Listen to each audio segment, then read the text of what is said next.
Bien, merci de me faire l'honneur d'introduire ce débat. Je me sens, je dois le dire, très intimidé face à une audience aussi savante et de collègues que j'admire et respecte beaucoup et qui me semblaient certainement plus compétents que pour moi pour introduire cette discussion.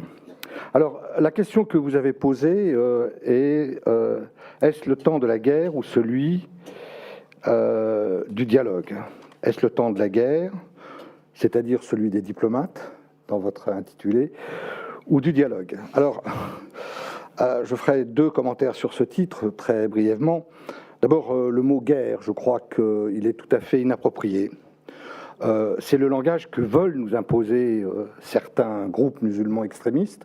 Ça ne doit certainement pas être le nôtre. Alors je sais que le mot a été repris, il a été lancé par George Bush, c'est d'ailleurs probablement pas par accident que c'est aussi de notre côté une réflexion extrêmement radicale qui a imposé ce langage, mais je crois que c'est une erreur de parler de guerre. Nous ne sommes pas juridiquement en guerre et je crois que même techniquement nous ne sommes pas en guerre, sauf évidemment sur le théâtre du nord de la Syrie et de l'Irak. Et j'ajoute que le problème ne se pose pas qu'à l'extérieur, il se pose aussi en France et donc je ne crois pas que la France soit dans une situation de guerre civile. Et donc, guerre est donc celui des diplomates. Les diplomates n'interviennent pas pendant la guerre. Leur fonction est d'intervenir avant ou après. Mais donc, c'est peut-être ce sur quoi essentiellement j'essaierai de parler. Au fond, la question qui est posée, je crois que la réponse vient simplement, et ça pourrait être la conclusion, est-ce la guerre ou est-ce le temps de la guerre ou est-ce le temps du dialogue? C'est évidemment les deux. C'est à la fois le temps de la guerre et le temps du dialogue. Le temps de la guerre, bien sûr, j'en ai parlé, il y a la présence militaire française, et elle n'est pas que française d'ailleurs, mais il y a des engagements militaires au Moyen-Orient, en Afrique.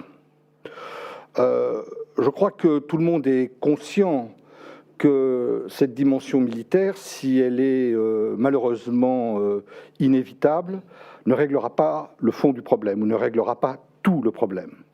Il changera le problème, il en modifiera la nature, mais nous sommes à l'évidence confrontés à, une fois les bastions terroristes, essentiellement ceux de Daesh, mais d'autres groupes potentiellement réduits, et on voit au Mali d'ailleurs que la dimension militaire risque de s'éterniser.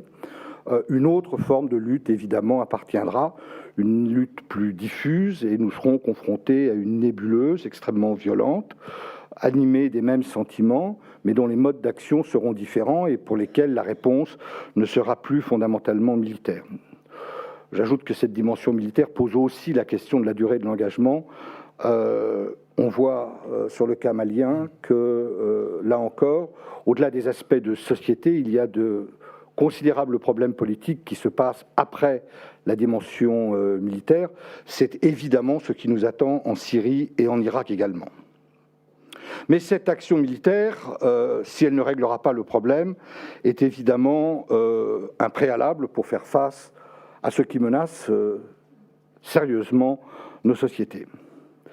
La deuxième dimension de cette guerre, entre guillemets, c'est une dimension sécuritaire.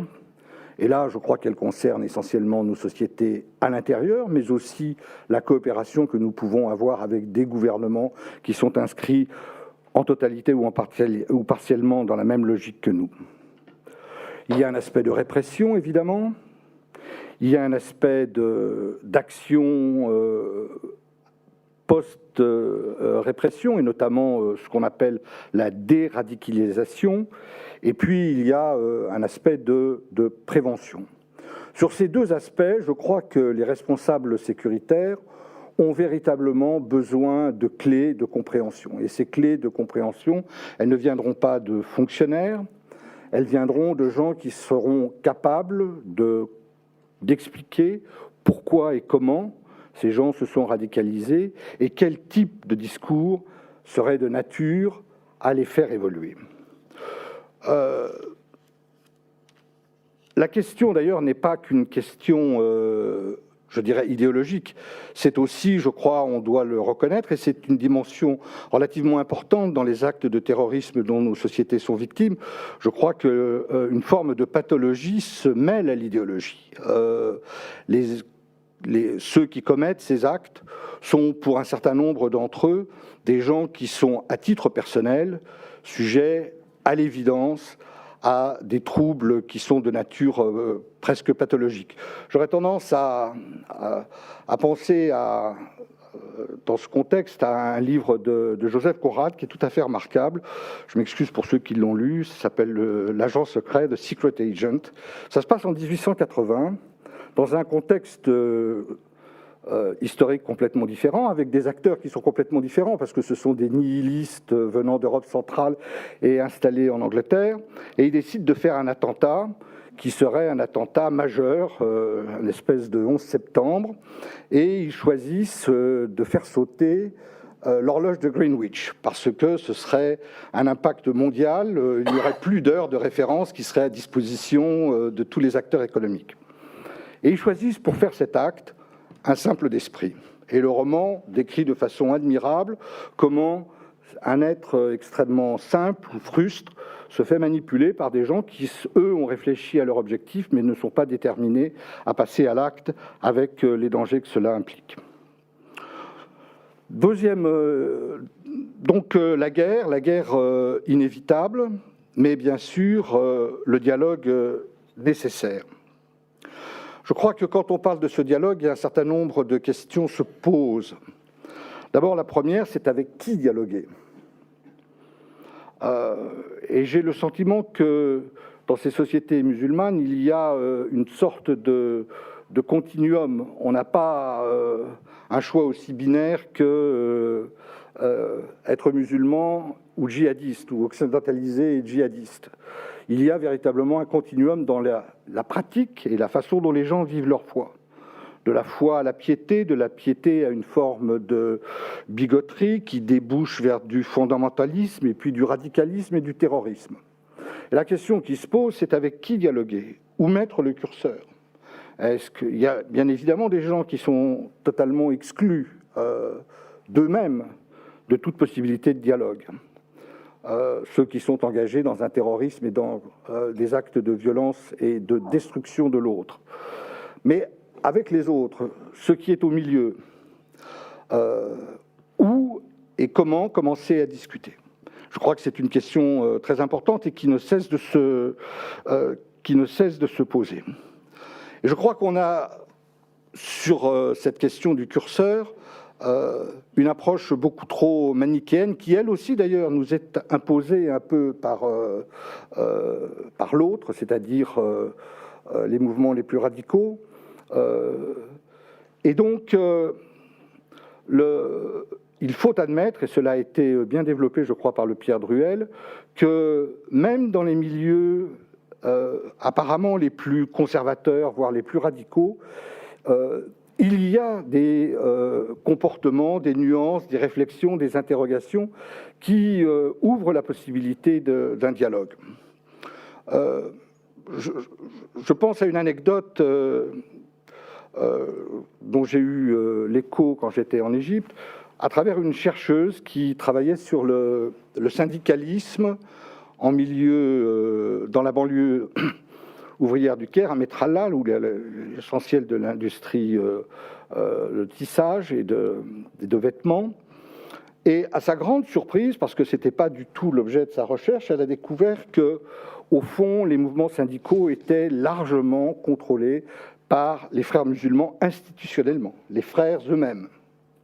Or, a priori, syndicalisme, lutte des classes et idéologie des frères musulmans sont radicalement opposés. Or, il se trouvait que dans ces usines, les frères musulmans étaient passés, je dirais, de la contestation à la syndicalisation.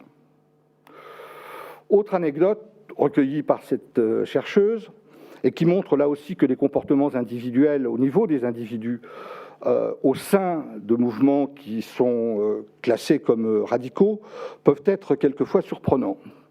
Elle avait rencontré une jeune femme qui était cadre dans une de ces entreprises, mariée à un ouvrier et mère d'un enfant. Et elle s'est trouvée enceinte d'un deuxième enfant. Et quand elle a appris son état, elle a décidé d'avorter. Dans un milieu ultra-conservateur, frères musulmans, depuis plusieurs générations. Elle a décidé d'avorter. Évidemment, la famille s'y est opposée, et c'est sa belle-sœur qui l'a amenée chez un gynécologue, lui aussi frère, qui lui aussi l'a fait avorter. Donc on voit bien qu'il ne faut pas il ne faut pas avoir une vision totalement uniforme de ces réalités sociales, même dans les milieux, je le répète, les plus conservateurs, mais au contraire, accepter qu'il y peut y avoir des nuances, des différences, voire des dissonances complètes par rapport à l'orthodoxie. Et ces dissonances, ces divergences par rapport à l'orthodoxie sont précisément les failles à travers lesquelles, modestement, je crois, on peut s'insérer. La deuxième question qui peut se poser dans le dialogue, c'est comment dialoguer. Je crois que beaucoup de choses qui ont été dites, notamment par le père Druel, montrent qu'il faut être, et par aussi l'introduction sur l'histoire de l'idéo, c'est-à-dire la question du prosélytisme, qui cache aujourd'hui une version un tout petit peu différente, mais qui se relie au même type de courant de pensée. Le problème, c'est l'islam. Si nous posons comme fondement de notre réflexion sur les solutions que nous cherchons dans le dialogue, il faut que nous sortions de notre tête que le problème, c'est l'islam.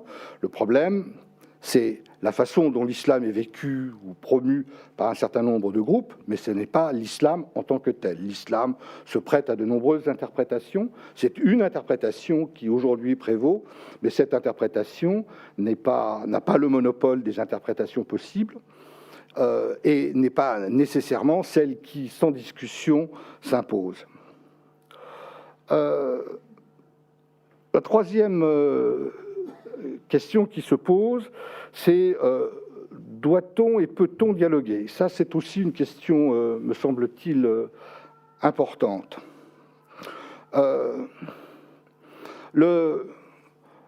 Ce qui me frappe, c'est la prégnance de réflexes, même de la part de gens relativement éclairés, de soupçons d'une forme d'hégémonisme ou d'impérialisme intellectuel ou culturel, dès que l'on commence à leur expliquer ou à discuter avec eux de questions théologiques. Donc c'est, je crois, quelque chose d'extrêmement complexe, et cela a été illustré par ce que disait tout à l'heure le père Druel. La conclusion qu'on en tire aujourd'hui, c'est que j'en tire aujourd'hui, est que il faut, dans toute la mesure du possible, être actif mais pas visible. Dès que l'on apparaît, immédiatement, le soupçon ressurgit, et ceux avec lesquels nous parlons d'ailleurs peuvent être facilement les victimes de ce soupçon. Donc je crois que